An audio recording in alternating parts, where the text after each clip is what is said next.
ত্রয়োদশ জাতীয় নির্বাচন আগামীর বাংলাদেশের গতিপথ নির্ধারণ করবে বলে জানিয়েছেন প্রধান নির্বাচন কমিশনার এএমএম নাসির উদ্দিন।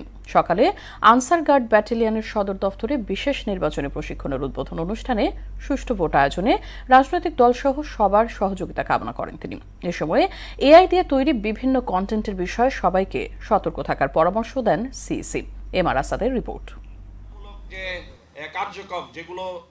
ত্রয়োদশ জাতীয় সংসদ নির্বাচন সামনে রেখে সদস্যদের জন্য বিশেষ প্রশিক্ষণের আয়োজন করে বাংলাদেশ আনসার ও গ্রাম প্রতিরক্ষা বাহিনী। রাজধানীর বসুন্ধরায় এজিবি সদর দপ্তরের এ আয়োজনে অংশ নেন প্রধান নির্বাচন কমিশনার এএমএম নাসির উদ্দিন।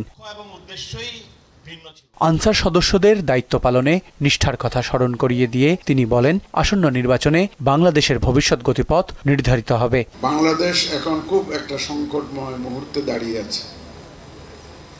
আমরা জাতি হিসাবে, দেশ হিসাবে কোন দিকে যাব, গণতন্ত্রের পথে কিভাবে হাঁটব, এই সব কিছু নির্ভর করছে কিন্তু আগামী নির্বাচনের উপর। ভবিষ্যতের জন্য কি বাংলাদেশ রেখে যাব, কোন ধরনের বাংলাদেশ রেখে যাব, গণতান্ত্রিক বাংলাদেশ রেখে যাবো কিনা, কিভাবে রেখে যাবো, এই চিন্তা সারাক্ষণ আমাকে ভাবায়। নির্বাচনকে ঘিরে সামাজিক যোগাযোগ মাধ্যমে অপপ্রচার ছড়াতে পারে আশঙ্কা জানিয়ে যাচাই না করে কোনো তথ্য বিশ্বাস না করার পরামর্শ দেন তিনি। এআই এর অপব্যবহার করে সোশ্যাল মিডিয়ার মাধ্যমে যে কোনো ধরনের একটা দুর্ঘটনা ঘটানো ফেলা সম্ভব এটা।